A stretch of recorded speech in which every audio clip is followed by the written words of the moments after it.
बिस्मिल्लाहिर्रहमानिर्रहीम। अस्सलाम वालेकुम डियर स्टूडेंट्स।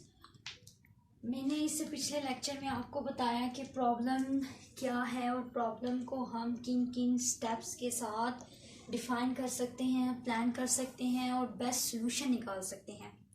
अब उसी प्रॉब्लम को हम फ्लो चार्ट में भी बता सकते हैं, उसको हम रिप्रेजेंट भी कर सकते हैं। आपको पता है कि फॉर एग्जांपल अगर हम बच्चे को समझाते रहें, उसको बहुत सी चीज़ें हम मिस कर देते हैं। अगर हम उस बच्चे के सामने पिक्चर रख दें तो वो बच्चा ज़्यादा क्विकली जो है वो छोटे छोटे जितने कॉन्सेप्ट्स हैं उनको भी समझ सकेगा। तो जो हमारे पास ड्रॉ होती है, रिप्रेजेंटेशन होती है, वो बहुत ज़्यादा मायने रखती है किसी भी प्रॉब्लम को सोचने के लिए, डिफाइन करने के लिए, सॉल्यूशन निकालने के लिए। इसी तरह आज हम पढ़ेंगे कि अगर हमारे पास प्रॉब्लम हो तो हम उससे फ्लो चार्टिंग में कैसे कर सकते हैं, हम उसको ड्रॉ कैसे कर सकते हैं। देखें, अगर फॉर एग्जांपल किसी ने घर बनाना हो तो आपको जो कंस्ट्रक्टर होता है या जो डिज़ाइनर होता है, नक्शे वगैरह बनाता है, वो अगर आपको ज़ुबानी बताता रहे कि यहाँ जो है ये वाला रूम होगा, यहाँ किचन होगा, यहाँ सैन होगा, यहाँ ये होगा, तो आप ठीक से नहीं समझ सकते हो। तो वो क्या करता है कि वो आपके सामने मैप बना के रखता है। जब वो मैप बना लेता है तो आपको पता है, तो आप उस मैप को देखते हो और आपको पता चल जाता है कि किचन यहाँ है, ठीक है, रूम यहाँ है, तो आप अच्छे से समझ पाते हो। तो वो इसीलिए जो है वो डिज़ाइनर क्या करता है कि आपको मैपिंग बना के आपके सामने रख देता है। तो हम इजीली समझ सकते हैं कि अच्छा फर्स्ट फ्लोर पे ये है, सेकंड पे ये। वो जुबानी बेशक आपको बताता रहे कि फर्स्ट फ्लोर पे ये है, सेकंड पे ये करूँगा, थर्ड पे ये करूँगा, आप नहीं समझ सकते हो। तो इसी तरह प्रॉब्लम को हम अगर उसको ड्रॉ करके सामने रख दें तो वो इजीली अंडरस्टूड है। तो हम आज पढ़ते हैं कि किसी प्रॉब्लम का हम चार्ट कैसे बना सकते हैं, हम उसको ड्रॉ कैसे कर सकते हैं। तो वो ड्रॉ करने के जो प्रोसेस है उसे हम कहते हैं फ्लो चार्ट। चार्ट बनाना, ठीक हो गया, फ्लो चार्ट। फ्लो चार्ट की क्या डेफिनेशन है?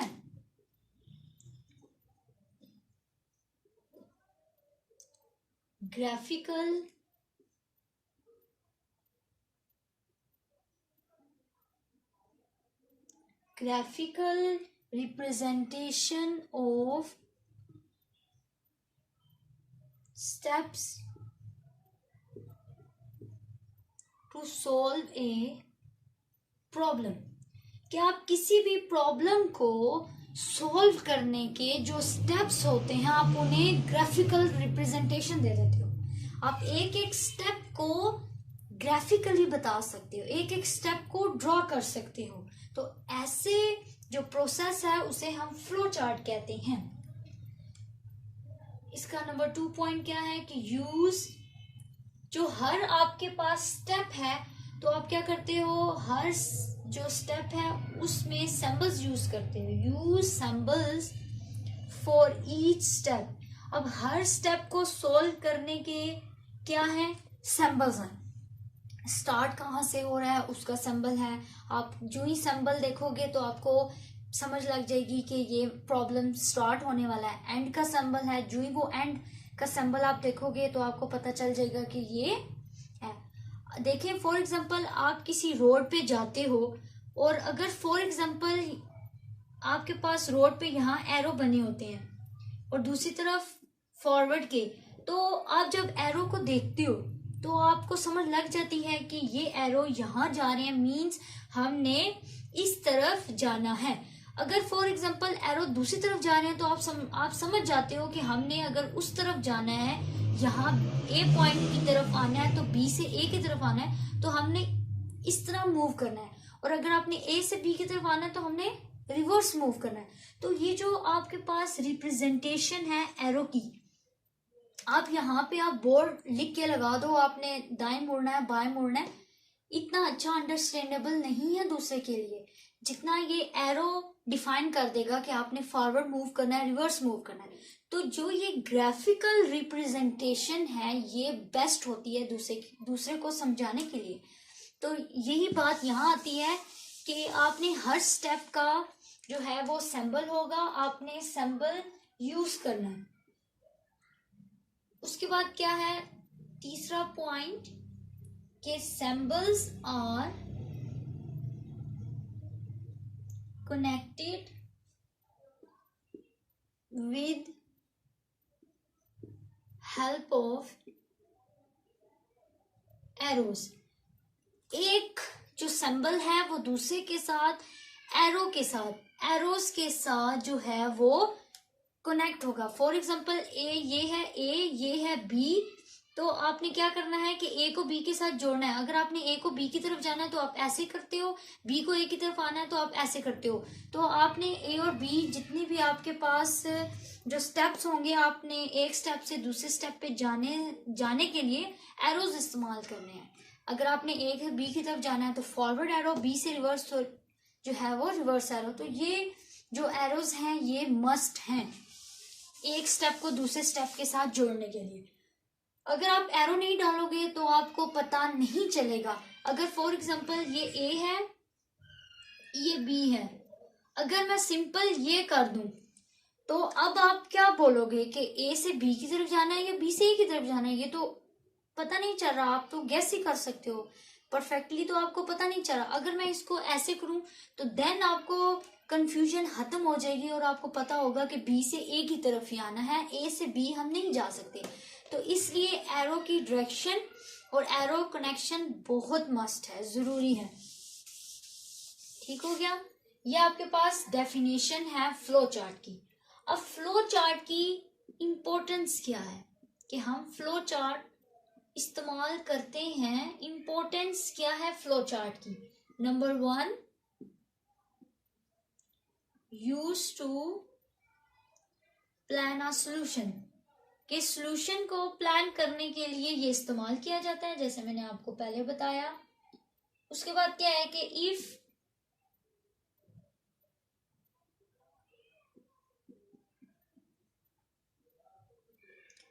Flow chart is already there, we can quickly understand the way of problem। ठीक हो गया, जैसे मैंने आपको बताया कि अगर आपके पास फ्लो चार्ट बना हुआ हो तो आप इजीली उस प्रॉब्लम को अंडरस्टैंड कर सकते हो। तो ये इसकी इम्पोर्टेंस है। अब मैं इसकी रिक्वायरमेंट्स बताती हूँ कि फ्लो चार्ट जब आप बनाते हैं तो उसके लिए रिक्वायरमेंट्स क्या हैं, किन किन रिक्वायरमेंट्स को आपने फुलफिल करना है, देन आपके पास परफेक्टली फ्लो चार्ट बनेगा। तो requirements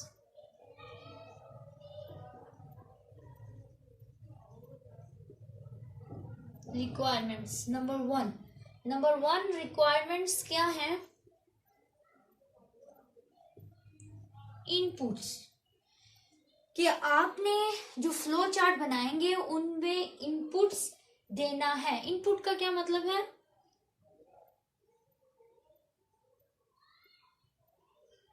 taking data from user to no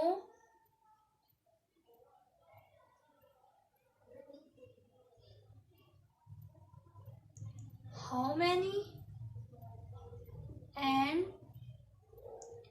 what types of input are required। अब आपने इनपुट्स जो यूजर की तरफ से जाएंगे डाटा, आपने क्या करना है? जाहिर बात है आप किसी को इनपुट देंगे ना, बताएंगे ना, तो इसी तरह आपने बताना है कि इनपुट किस टाइप का है।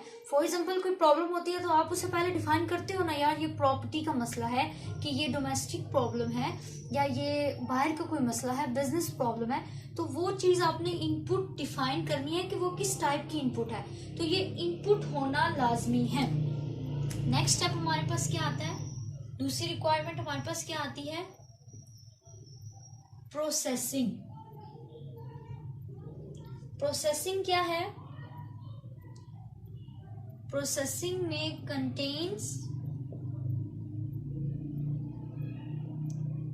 प्रोसेसिंग स्टेप्स, कि आपके पास जो है वो स्टेप्स होने चाहिए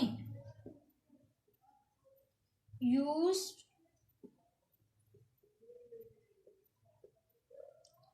परफॉर्मिंग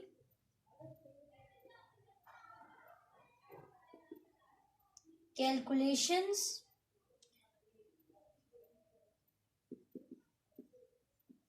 includes increasing, decreasing, ठीक हो गया। अच्छा, अब प्रोसेसिंग में क्या क्या आपने प्रोसेसिंग स्टेप्स बताने हैं कि ये मैंने ऑपरेशन परफॉर्म करने हैं। Use to perform calculation, for example आपके पास स्क्वायर फाइंड करने को आ गया, तो आपने कैलकुलेशन क्या करनी है, स्क्वायर के लिए आपको लेंथ इंटू लेंथ चाहिए, तो ये जो लेंथ इंटू लेंथ मल्टीप्लाई होना है ये आपका कैलकुलेशन में आएगा। तो प्रोसेसिंग होगी, हर चीज की प्रोसेसिंग होगी, देन आपके पास आउटपुट निकलेगा। तो ये प्रोसेसिंग में हो गया। अब नेक्स्ट थर्ड क्या है, डिसीजन मेकिंग। डिसीजन मेकिंग में आपके पास क्या आता है कि स्टेटमेंट इज ट्रू और फॉल्स। फॉर एग्जाम्पल आप डिसीजन लेते हो तो क्या करते हो कि ठीक है ये चीज मैंने करनी है, डन हो गया, तो आप ट्रू कर देते हो या फॉल्स कर देते हो, या आप कहते हो ये चीज मैंने नहीं करनी, बिल्कुल भी नहीं करनी, जो कुछ हो जाए मैंने नहीं करनी, तो आप वो फॉल्स कर देते हो। तो आपने डिसीजन ले लेना है कि ये चीज मैंने आया करनी है या नहीं करनी है। हम गैस पे या एकदम से अंदाजे पे कोई भी काम नहीं करते, तो आपने डिसीजन ले लेना है। उसके बाद नंबर 4 आउटपुट। आपको पता है कि जो भी चीज है इनपुट आपने दिया है तो जाहिर बात है उसका आउटपुट तो निकलेगा, कुछ ना कुछ तो निकलेगा। तो आउटपुट किस लिए यूज करते हैं, यूज टू डिस्प्ले इंफॉर्मेशन। जो भी इंफॉर्मेशन आई है, प्रोसेस करके आई है, प्लान डाटा आया है, तो वो आपके पास आउटपुट होगा। तो ये आपके पास रिक्वायरमेंट है। रिक्वायरमेंट क्या है कि हर प्रॉब्लम का इनपुट देना है, प्रोसेसिंग कुछ ना कुछ होगी, आपने डिसीजन ले लेना है और आउटपुट डिस्प्ले कर देना है। तो ये आपके पास क्या आता है, रिक्वायरमेंट्स। अब हम फ्लो चार्ट की तरफ चलते हैं कि फ्लो चार्ट कैसे बनता है। मैं आपको फ्लो चार्ट बनाना सिखाती हूँ।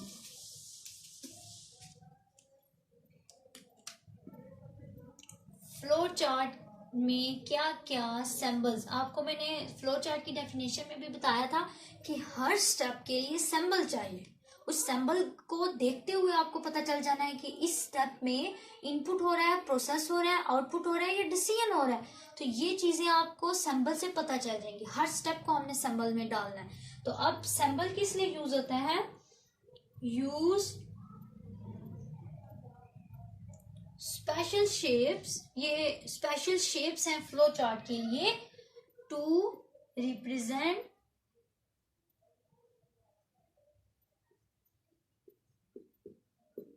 डिफरेंट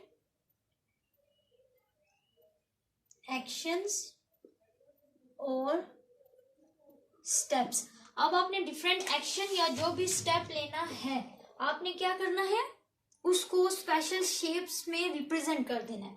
और इसका दूसरा पॉइंट क्या आएगा, जैसे मैंने आपको बताया कि एरोज इस्तेमाल होती हैं और एरोज जो है वो यूज होते हैं। लाइंस, जारी बात है एक पॉइंट से दूसरे में पॉइंट जाने के लिए लाइंस इस्तेमाल होती है, और एरो आपने लगाना है, आपने फॉरवर्ड मूव करना है, रिवर्स मूव करना है, आपने एरो के साथ समझाना है। तो लाइंस और एरो जो है आपके पास होने चाहिए। अब मैं आपको सिंबल बताती हूँ कि सिंबल क्या है। मैं सारे आपको जो है वो डिफाइन करूंगी। एक आपके पास एरो होता है,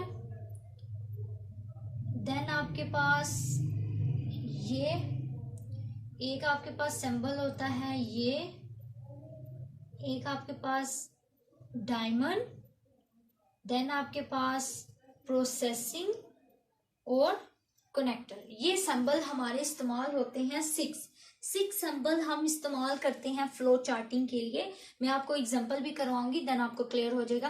पहले हम ये सिंबल्स देखते हैं कि ये सिंबल क्या है, किस किस मकसद के लिए हैं। ये होती है हमारे पास फ्लो लाइन, इसको हम कहते हैं फ्लो लाइन। ये किस लिए होती है? डिटरमाइंस फ्लो ऑफ स्टेप, कि आपने स्टेप में कहाँ फ्लो करना है। तो ये हम बताते हैं कि आपने रिवर्स मूव करना है या फॉरवर्ड मूव करना है, ये डिटरमाइन करता है फ्लो को। नेक्स्ट हमारे पास आता है टर्मिनल, इसको हम कहते हैं टर्मिनल। टर्मिनल किस लिए इस्तेमाल होता है? प्रॉब्लम को स्टार्ट या फिर एंड करने के लिए ये सिंबल हम इस्तेमाल करते हैं। स्टार्ट इस सिंबल से करेंगे कि हमारी प्रॉब्लम स्टार्ट होने वाली है, और लास्ट पे एंड भी हम इसी सिंबल के साथ करेंगे कि हमारी प्रॉब्लम एंड होगी। उसके बाद आउटपुट आना है। नेक्स्ट हमारे पास क्या है? प्रोसेस। प्रोसेस किस लिए होता है? ये क्या करता है? रिप्रेजेंट कैलकुलेशंस या फिर ऑपरेशंस। आपने कोई भी कैलकुलेशन लगानी है या फिर ऑपरेशंस लगाने हैं तो आपके पास ये सिंबल इस्तेमाल होगा। कैलकुलेशंस, आपने स्क्वायर निकालना है तो आपने लेंथ मल्टीप्लाई बाय विड्थ करना है, मल्टीप्लाई करना है आपने, तो वो इस सिंबल के अंदर होगा कि हमने चीज को जो है वो प्रोसेस कर रहे हैं, प्रोसेसिंग कर रहे हैं। नेक्स्ट हमारे पास आता है डिसीजन, इसको हम डायमंड सिंबल भी कहते हैं और डिसीजन भी कहते हैं। अब आपको मैंने बताया था कि डिसीजन लेना होता है कि आया ये ट्रू है या फॉल्स है, तो हम ये वाला सिंबल इस्तेमाल करते हैं। ये किस लिए इस्तेमाल होता है? डिटरमाइंस कंडीशन इज ट्रू और फॉल्स, कि कंडीशन ट्रू है तो हम आगे मूव करते हैं, फॉल्स है तो आप खत्म हो जाओ। तो ये हमारे पास कंडीशंस को डिटरमाइन करने के लिए होती है, डिसीजन लेने के लिए होती है। नेक्स्ट हमारे पास आता है इनपुट आउटपुट सिंबल। तो ये किस लिए यूज होता है? यूज टू इनपुट या फिर आउटपुट, ठीक है, रिजल्ट देने के लिए। ये आपके पास ये चीज है, इसमें आपने इनपुट करना है। फॉर एग्जांपल आपने स्क्वायर फाइंड करना है तो आपको स्क्वायर के लिए आपको लेंथ और विड्थ देनी होगी, तो लेंथ विड्थ आप इसमें दोगे। और अगर आपने आउटपुट शो करवाना है तो वो भी इसी सिंबल में होगा। तो इनपुट आउटपुट रिजल्ट्स के लिए हमारे पास ये वाला यूज होता है। नेक्स्ट हमारे पास आता है कनेक्टर। कनेक्टर किस लिए होता है? कनेक्टर देखें, एक से ज्यादा प्रॉब्लम आ गई तो आपने उसमें से कोई एक निकालना होगा, ठीक हो गया। अगर आपके पास 5 कंडीशंस आ गई तो फॉर एग्जांपल आपके पास 1 2 3 3 4 5 आपके पास जो है वो बेस्ट आगे सोल्यूशन, लेकिन आपने ऑफ कोर्स किसी एक को फॉलो करना है, तो आप इनको कनेक्टर के साथ लगाओगे। यहाँ पे 5 कनेक्टर में आ जाएंगे, इस कनेक्टर से बेस्ट वाला निकलेगा। तो ये आपके पास कनेक्टर इस्तेमाल होता है। तो कनेक्टर हमारे पास किस लिए इस्तेमाल होता है? कनेक्ट पार्ट्स, के हम पार्ट्स को हम कनेक्ट करवाते हैं, तो ये आपके पास कनेक्टर इस्तेमाल होता है। इन 6 सिंबल्स के साथ आपने फ्लो चार्टिंग करी है। अब मैं आपको फ्लो चार्टिंग की एग्जांपल करवाती हूँ ताकि आपको पता चले कि फ्लो चार्ट कैसे बनता है किसी प्रॉब्लम का।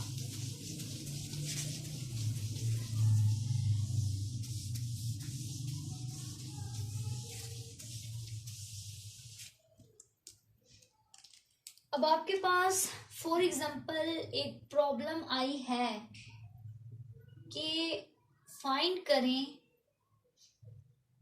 Volume of A cube. आपने जो क्यूब है उसका वॉल्यूम फाइंड करना है। ये आपके पास एक प्रॉब्लम दी गई। अब आपने सबसे पहले जो है वो प्रॉब्लम की तरफ जाएं, प्रॉब्लम को डिफाइन करें कि वॉल्यूम फाइंड करना है, हमने ये प्रॉब्लम कर ली। फिर अंडरस्टैंड करें कि हमने वॉल्यूम किसका फाइंड करना है, क्यूब का फाइंड करना। अंडरस्टैंड कर ली, अच्छे से समझ ली।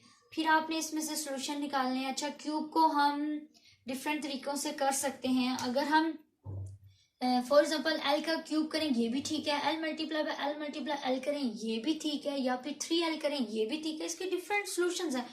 तो आपने इसमें से कोई एक बेस्ट आपने उठा लिया। फॉर एग्जाम्पल हम कहते हैं कि ये वाला हम फॉलो करते हैं जी, length multiply by length multiply by length. हमने ये बेस्ट उठा लिया। अब उसके बाद आपने क्या करना है, इस चीज को बेस्ट निकाल लिया। अब हमने इसी चीज को फ्लो चार्टिंग में करना है।